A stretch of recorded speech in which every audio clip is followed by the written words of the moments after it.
ಮೃತ ರೇಣುಕಾಸ್ವಾಮಿ ಮನೆಗೆ ನಟ ಗಣೇಶ್ ರಾವ್ ಭೇಟಿಯನ್ನ ಕೊಟ್ಟಿದ್ದಾರೆ. ಮತ್ತೆ ದರ್ಶನ್ ಪರ ಗಣೇಶ್ ರಾವ್ ಮಾತುಗಳನ್ನಾಡಿದ್ದಾರೆ. ದರ್ಶನ್ ಆರೋಪಿ ಅಷ್ಟೇ, ಅಪರಾಧಿ ಅಲ್ಲ ಅಂತ ಹೇಳಿ ಸಮರ್ಥನೆ ಮಾಡಿಕೊಂಡಿದ್ದಾರೆ. ತಪ್ಪು ಒಪ್ಪು ಈಗಾಗಲೇ ನಿರ್ಧಾರ ಮಾಡೋದು ಸರಿಯಲ್ಲ. ಕೃತ್ಯವನ್ನ ಯಾರೂ ಕೂಡ ಕಣ್ಣಾರೆ ನೋಡಿಲ್ಲ. ಆರೋಪ ನ್ಯಾಯಾಲಯದ ಮುಖಾಂತರ ಸಾಬೀತಾಗ್ಲಿ. ದರ್ಶನ್ ಆ ಮಟ್ಟಕ್ಕೆ ಇಳಿಯುವ ಮನುಷ್ಯ ಅಲ್ಲ. ದರ್ಶನ್ ತಪ್ಪು ಮಾಡಿಲ್ಲ ಅಂತ ಹೇಳಿ ಗಣೇಶ್ ರಾವ್ ಸಮರ್ಥನೆಯನ್ನ ಮಾಡಿಕೊಂಡಿದ್ದಾರೆ.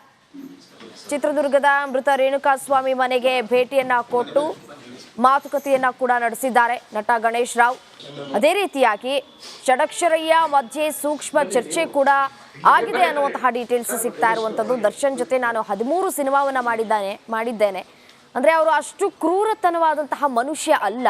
ತಪ್ಪು ಮಾಡಿದ್ರೆ ಶಿಕ್ಷೆಯನ್ನ ಅನುಭವಿಸ್ಲಿ, ಬೇಡ ಅಂತ ಅನ್ನೋದಿಲ್ಲ. ಇನ್ನು ಕಾನೂನು ರೀತಿಯಾಗಿ ಅದಕ್ಕೆ ಸಾಕಷ್ಟು ಕೆಲಸಗಳಿದೆ, ಅದೆಲ್ಲವೂ ಕೂಡ ಆಗಬೇಕು. ಕಾನೂನಿನ ಮುಂದೆ ಯಾರು ದೊಡ್ಡವರಲ್ಲ ಅನ್ನುವಂತಹ ಮಾತುಗಳನ್ನ ಕೂಡ ಆಡಿದ್ದಾರೆ. ತಪ್ಪು ಮಾಡದೆ ಅಪವಾದ ಹೊರಿಸೋದಕ್ಕೆ ಹೋಗಬೇಡಿ ಅಂತ ಹೇಳಿ ಸಮರ್ಥನೆಯನ್ನ ಮಾಡಿಕೊಂಡಿದ್ದಾರೆ. ಆರೋಪ ಹಾಗೂ ಅಪರಾಧಕ್ಕೂ ತುಂಬಾ ವ್ಯತ್ಯಾಸ ಇದೆ.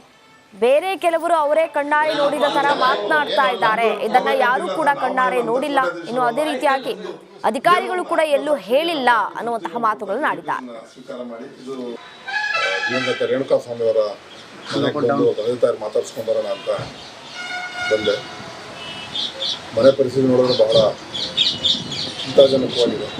ಒಂದು ದುರ್ಘಟನೆ ನಡಿಬಾರ್ದಾಗಿತ್ತು, ನಡೆದಿದೆ. ಬಟ್ ಅವ್ರ ಮನೆಯ ತಂದೆ ತಾಯಿಗಳು ಮಾತಾಡಿಸಿದಾಗ ಅವರು ಬಹಳ ನೋವನ್ನು ಅನುಭವಿಸಿದ್ದಾರೆ. ಸೊ ಇದು ನಾವು ಹೇಳಬೇಕಂದ್ರೆ ಇವತ್ತು ಯಾರಿಗೂ ಹೇಳ್ದೆ ಹಂಗೆ ಬರಬೇಕು ಅಂದ್ಕೊಂಡ್ರೆ ಅಡ್ರೆಸ್ ಗೊತ್ತಿರಲಿಲ್ಲ. ಸೊ ಅವ್ರ ಸ್ನೇಹಿತರಿಗೆ ಫೋನ್ ಮಾಡಿದಾಗ ವಿಷಯ ತಿಳಿಯಿತು. ಬಟ್ ಈ ಪರಿಸ್ಥಿತಿಲಿ ಜಾಸ್ತಿ ಮಾತಾಡೋ ಇದಿಲ್ಲ. ಭಗವಂತ ಅವ್ರಿಗೆ ನಾವು ದುಃಖ ಭರಿಸೋ ಶಕ್ತಿ ಕೊಡಲಿ. ಈಗ ನ್ಯಾಯದ ಮೇಲೆ ನಾವು ನಂಬಿಕೆ ಇಡೋಣ, ದೇವ್ರ ಮೇಲೆ ನಂಬಿಕೆ ಇಡೋಣ. ಯಾರು ತಪ್ಪಿಸ್ತಿದ್ರೆ ಅವರು ಶಿಕ್ಷೆ ಆಗಲಿ. ಆದರೆ ತಪ್ಪು ಒಪ್ಪು ಅದು ಯಾರು ಈಗಲೇ ಡಿಸೈಡ್ ಮಾಡೋಕ್ಕಾಗಲ್ಲ. ಎಲ್ಲರೂ ಕೂಡ ಆರೋಪ ಸ್ಥಾನದಲ್ಲಿ ಇರೋದ್ರಿಂದ ಆರೋಪಿನ ಈಗ ನಾವು ಅಪರಾಧಿ ಸ್ಥಾನದಲ್ಲಿ ನಿಲ್ಲಿಸೋದು ತಪ್ಪಾಗುತ್ತೆ. ಅವ್ರು ತಪ್ಪು ಮಾಡಿದರೆ ಶಿಕ್ಷೆ ಅನುಭವಿಸ್ಲಿ. ಅದ್ರ ಬಗ್ಗೆ ನಮ್ಮದು 2 ಮಾತು.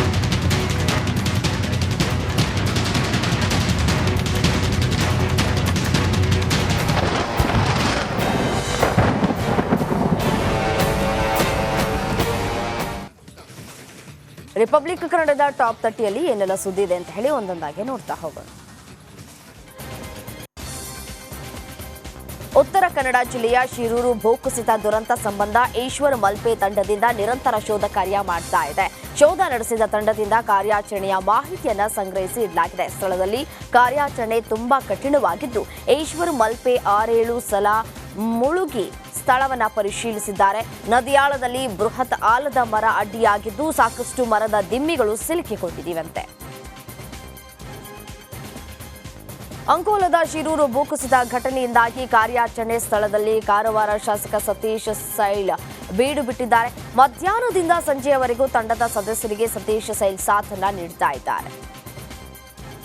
ಅವರು ಬಹಳಷ್ಟು ಪ್ರಯತ್ನ ಪಟ್ಟಿದ್ದಾರೆ. ಆದರೆ ಏನಾಗಿದೆ, ಆಲದ ಮರ ದೊಡ್ಡದಲ್ಲಿ ಅಡ್ಡ ಬಿದ್ದಿದೆ.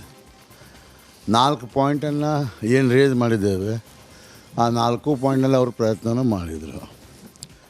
ಆದರೆ ರಿಸಲ್ಟ್ ಏನು ಅಂಥ ಕ್ಲೂ ಸಿಗ್ತಾ ಇಲ್ಲ. ಮತ್ತು ಮಣ್ಣು ಉಂಟು ಕೆಳಗೆ. ಅವರು ಕೆಳಗೆ ಹೋದ ಕೂಡಲೇ ಅವ್ರ ಕೈ ಅಥವಾ ಕಾಲು ಸಿಕ್ಕಾಕೊಳ್ತದೆ.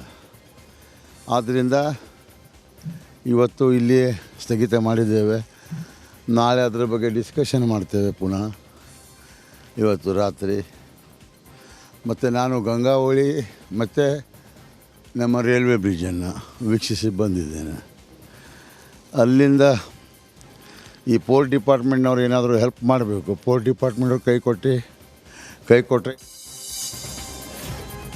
ಶಿರೂರಿನಲ್ಲಿ ಈಶ್ವರ್ ಮಲ್ಪೆ ಕಾರ್ಯಾಚರಣೆ ಬಗ್ಗೆ ಜಿಲ್ಲಾಧಿಕಾರಿ ಲಕ್ಷ್ಮೀಪ್ರಿಯಾ ರಿಪಬ್ಲಿಕ್ ಕನ್ನಡಗೆ ಪ್ರತಿಕ್ರಿಯೆಯನ್ನು ಕೊಟ್ಟಿದ್ದಾರೆ. ನದಿಯಲ್ಲಿ ತಂಡದ ಸದಸ್ಯರು ಶೋಧಿಸ್ತಾ ಇದ್ದಾರೆ. ಮುಳುಗಿದಾಗ ಪೂರ್ತಿ ಕಲ್ಲು ಮಣ್ಣುಗಳು ಕಾಣಿಸಿವೆ. ಈಗಾಗಲೇ ಆರ್ಮಿ ನೇವಿ 4 ಪಾಯಿಂಟ್ ಗುರುತಿಸಿದೆ.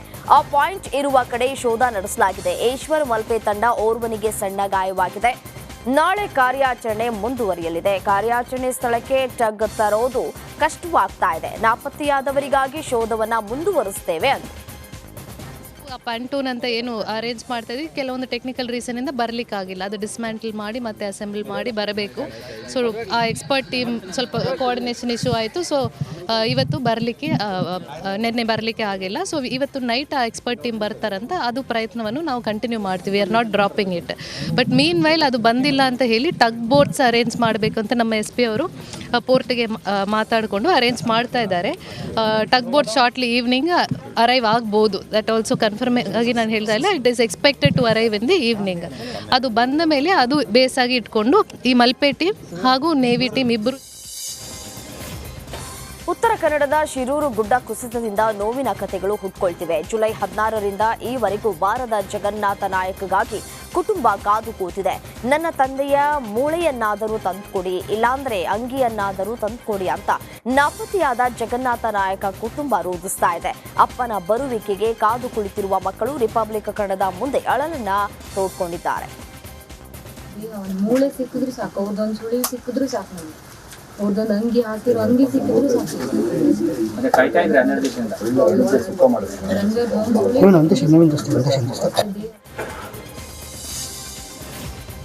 ಹಾಸನ ರಾಷ್ಟ್ರೀಯ ಹೆದ್ದಾರಿ 75ರಲ್ಲಿ ಮತ್ತೆ ಭೂಕುಸಿತ ಉಂಟಾಗಿದೆ. ಇದರಿಂದ ಕೆಲಕಾಲ ವಾಹನ ಸಂಚಾರ ಬಂದ್ ಆಗಿತ್ತು.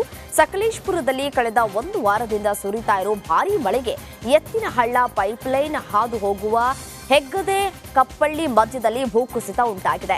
ರಾಷ್ಟ್ರೀಯ ಹೆದ್ದಾರಿಯಲ್ಲಿ ಚಲಿಸುವ ವಾಹನ ಸಂಚಾರದಲ್ಲಿ ಕೆಲಕಾಲ ವ್ಯತ್ಯಯ ಉಂಟಾಗಿದೆ. ಹೀಗಾಗಿ ತಕ್ಷಣವೇ ರಾಷ್ಟ್ರೀಯ ಹೆದ್ದಾರಿಯಲ್ಲಿ ಕೆಲಸ ನಿರ್ವಹಿಸ್ತಾ ಇದ್ದ JCB ಸ್ಥಳಕ್ಕೆ ಆಗಮಿಸಿ ರಸ್ತೆ ಮೇಲೆ ಬಿದ್ದಿದ್ದ ಮಣ್ಣನ್ನ ತೆರವುಗೊಳಿಸಿದೆ.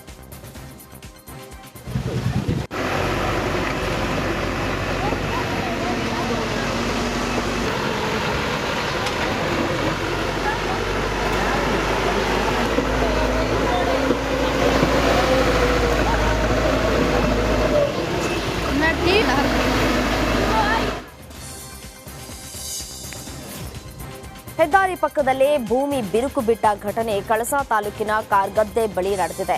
ಕಳಸಾ ಕುದುರೆಮುಖ ಕಾರ್ಕಳ ಹೆದ್ದಾರಿಯಲ್ಲಿ ಬಿರುಕು ಕಂಡುಬಂದಿದೆ. ರಸ್ತೆ ಪಕ್ಕದಲ್ಲೇ ಭಾರೀ ಪ್ರಮಾಣದ ಭೂಮಿ ಬಿರುಕು ಬಿಟ್ಟ ಹಿನ್ನೆಲೆ ವಾಹನ ಸವಾರರು ಆತಂಕದಲ್ಲೇ ಸಂಚರಿಸ್ತಾ ಇದ್ದಾರೆ. ಹೀಗಾಗಿ ಮುನ್ನೆಚ್ಚರಿಕಾ ಕ್ರಮವಾಗಿ ಪೊಲೀಸರಿಂದ ಬ್ಯಾರಿಕೇಡ್ ಅಳವಡಿಕೆ ಮಾಡಲಾಗಿದೆ. ಈ ಬಗ್ಗೆ ಕೂಡಲೇ ಎಚ್ಚೆತ್ತುಕೊಳ್ಳುವಂತೆ ಸ್ಥಳೀಯರು ಅಧಿಕಾರಿಗಳಿಗೆ ಮನವಿಯನ್ನ ಮಾಡಿದ್ದಾರೆ.